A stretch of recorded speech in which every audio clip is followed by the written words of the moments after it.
Hey, y'all. Welcome to SLP Full Disclosure. It's Michelle, your host, and I am joined again today by a beautiful lady that I had the pleasure of meeting at ASHA this past year for the first time, Jill Pantle. Jill, welcome back to the podcast. Thanks, Michelle. I'm so excited to be back. Love spending time with you. Well, that's so much fun. So, Jill is going to be joining us today in a very different capacity. The last time she was with us, she was my personal recruiter. But today, we're going to be talking about our new university programs that Jill was recently promoted to director. So, congratulations on your Thank promotion. you. That's so exciting. There's no one more deserving than you. Thank you so much. It's been a lot of fun and a lot of building the plane as we fly it, but it's been great. I love it. Yes. So, I'm excited to talk to you about the university programs and just let all of our listeners know about it.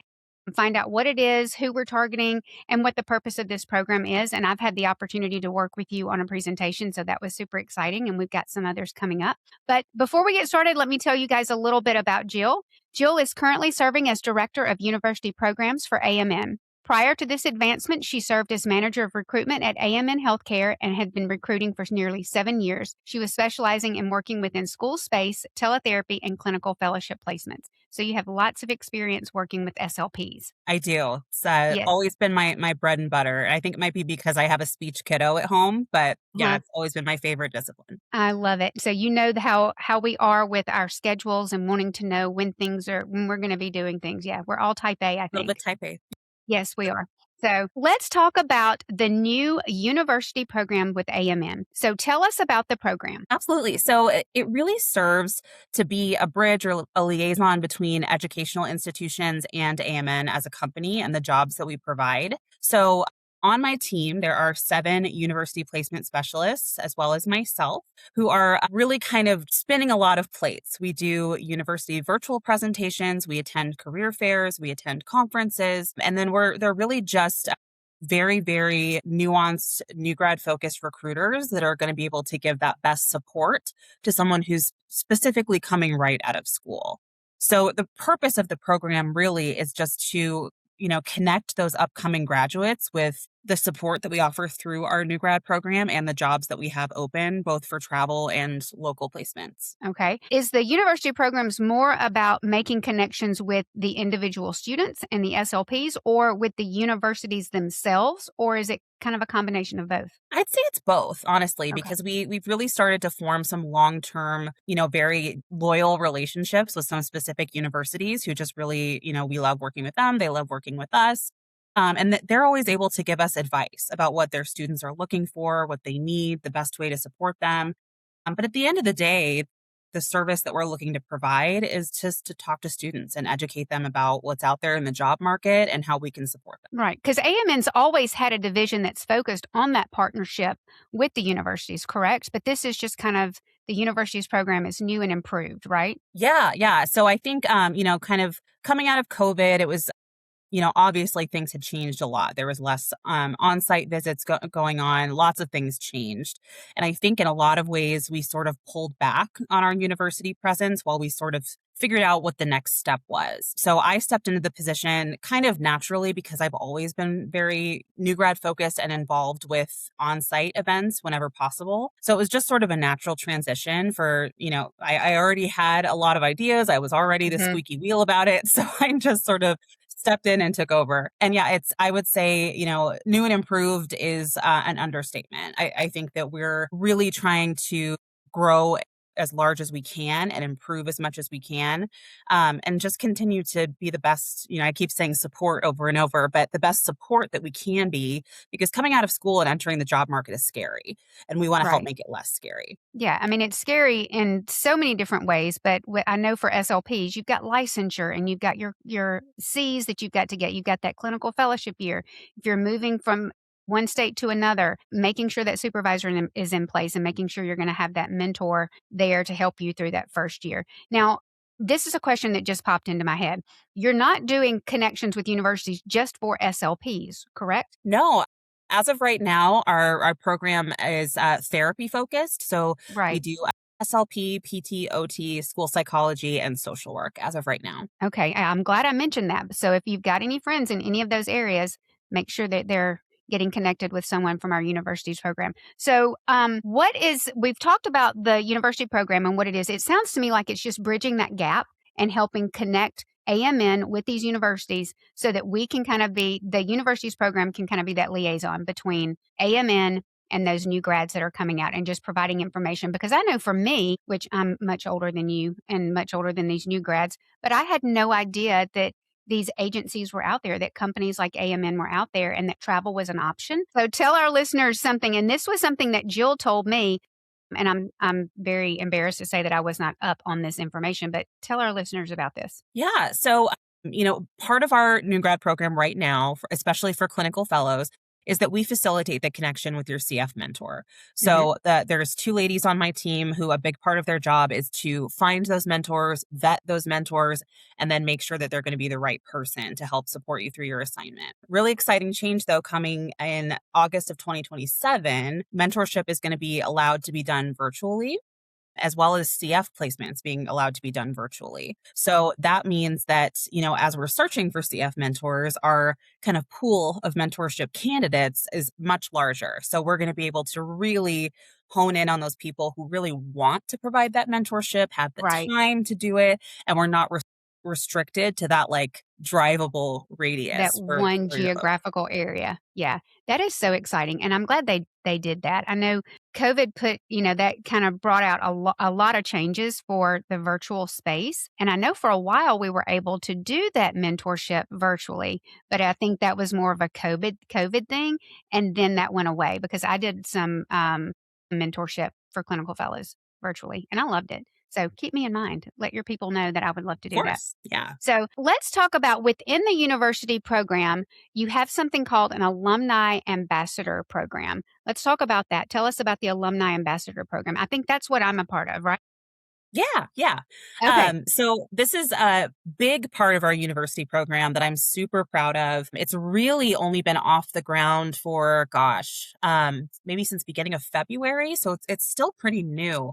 But what it is it's an opportunity for an SLP in the field to partner with us on the university team to put together presentations for universities. So in an ideal situation, we call it alumni ambassadors because frequently you're talking to the school that you attended, just like Michelle and I are going to be visiting Ole Miss this summer, which is going to be very fun. Yes, hotty Um, toddy. I'll be virtual, so I'll be comfortable. I'll teach you the chant. Don't worry. Okay, perfect. So it's kind of twofold. We hear over and over that there are clinicians out there, whether they work for AMN or not, that want to get involved with, presenting to universities, communicating with students, giving their best advice for people who are Hmm. entering the field. And then there's also a lot of opportunity for students to be able to hear from people who've been in their shoes. I can talk myself or talk till I'm blue in the face in front of a student cohort, but at the end of the day, I'm not an SLP and I've never been a traveler. I obviously talk to people all day that are, but I've never done it myself. So I Right. think that there's a huge value add to having someone who works in the field partner with us to really give that best advice to those upcoming graduates. Yeah, I love that. So I'm excited about going to Ole Miss this summer. That will be super fun. Why do you think it's important for AMN to have these relationships and these close connections with these universities? I think there's kind of two sides to that. So obviously, myself included, I'm constantly surprised when I talk to students how much they don't know going into the job market. They know so much about patient care and about the clinical side of things, but they may not necessarily know a ton about their options, the job Mhm. market. I was just at University of Cincinnati last month with one of my coworkers, and I couldn't believe the number of students who came up to me and were kind of asking why we were there because they had no idea that clinical fellows could travel. And yeah, it's shocking to me because it's like what I do every day. I'm like, of course you Right, can. right. So I think that there's an educational piece of it. And then it's also trying to connect students cohort after cohort with the best, in my opinion, the best positions, the best support that's out there. And having those established university relationships means that, we can talk to graduating class after graduating class. We're looking at forming long-term relationships and long-term partnerships.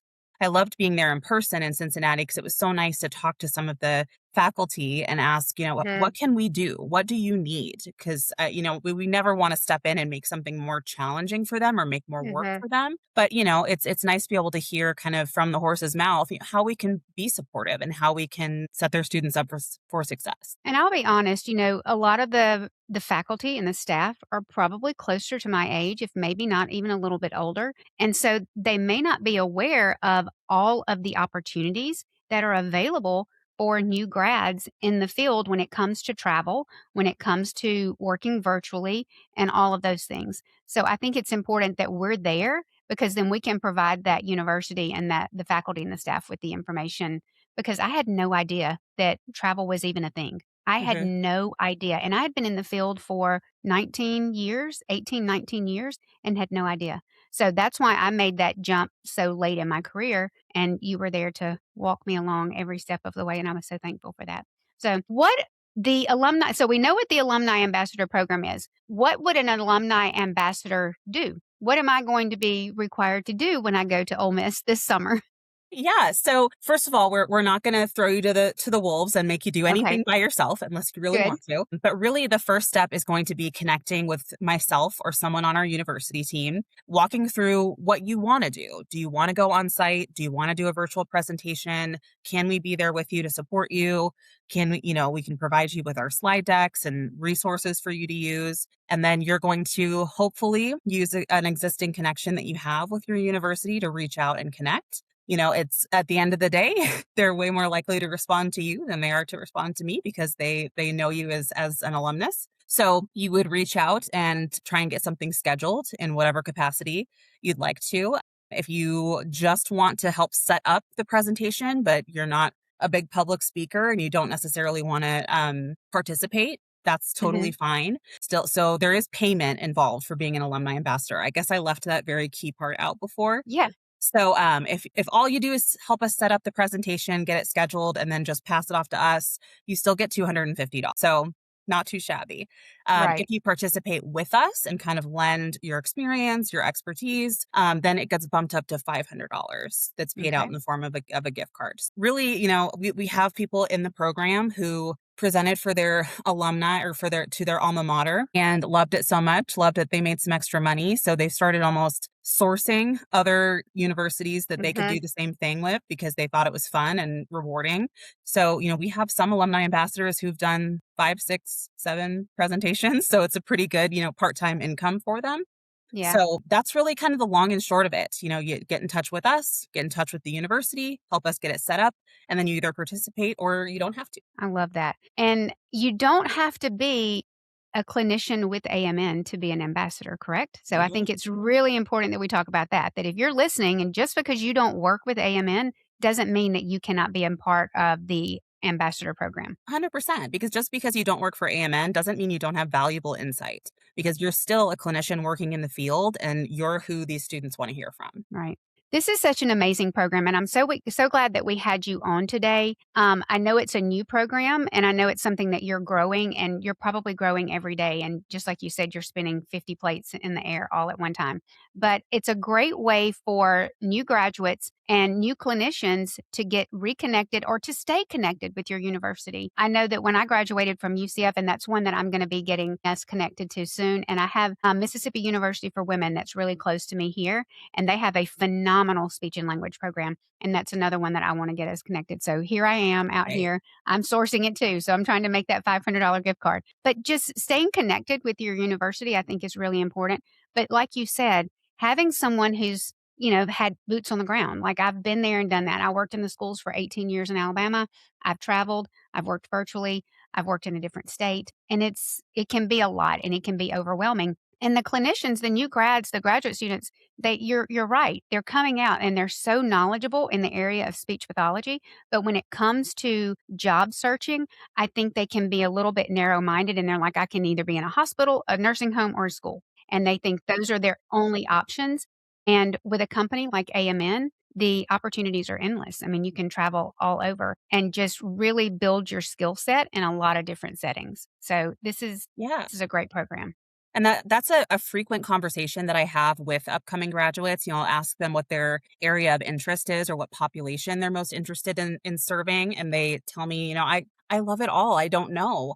And I always tell them that that's not a bad problem to have because that's the beauty of contracting is that you can Mhm. do one contract in a school and then bounce over and do one contract in a skilled nursing facility, and you don't have to make that huge commitment. Right. I love that. And we just did our recording with Pat, the president of the schools division for AMN, and he said the exact same thing. So it's interesting on the same day, we've had two different people that have said the same thing that as a speech pathologist, because our field is so diverse anyway, you can do pediatrics, you can do geriatrics, you can be as specialized as autism, voice therapy, fluency. I mean, there's, it's endless opportunities and the setting is the same way. So, I mean, it's a great way for clinicians to stay connected and to find someone to be that mentor and just kind of answer those questions. What is it like? What do you do when? And I love that because it can be very overwhelming. And I think this university's program is a great way to bridge that gap. Yeah, I completely agree. And I think that, I love that you brought up mentorship because I think that that is such a key piece coming out of school. I think that those alumni ambassadors can serve as that mentorship in some or mentor in some capacity. That floods right into our new grad program that offers mentorship as well. So I think that's just so important to have someone who's a little bit further along in their career, maybe much further along in their career, Mhm. that can give you advice and, listen to your issues and, whatever you need. Yeah, I've been doing this over 25 years and there's not much that I haven't seen. There are still moments where I go, I just don't know, but I can usually say, yeah, I've seen that. I've seen that before. Mhm. And this is what I did, or this is where you go to get the information and to get clarity on that. How would someone listening today get started with the university's program or the Alumni Ambassador program? If they wanted to do this, what would they do? What are their next steps? So next steps, and I'm sure we can include the link in our description here, but there is a landing page where you can just click in and fill out an interest form.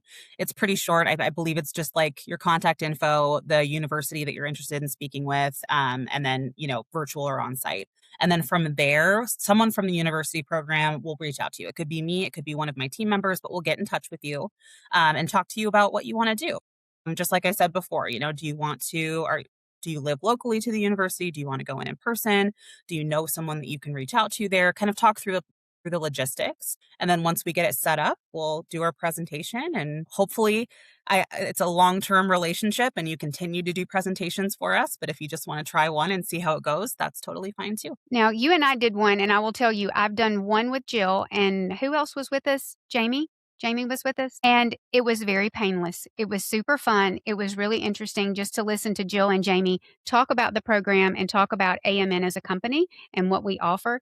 And then I was so surprised at how many questions we got. And they're really interested. I think this generation in general, they're just so much more willing to go out on a limb and do something different and do something outside of the box than I was back in as my daughter likes to say, the late 1900s when I graduated.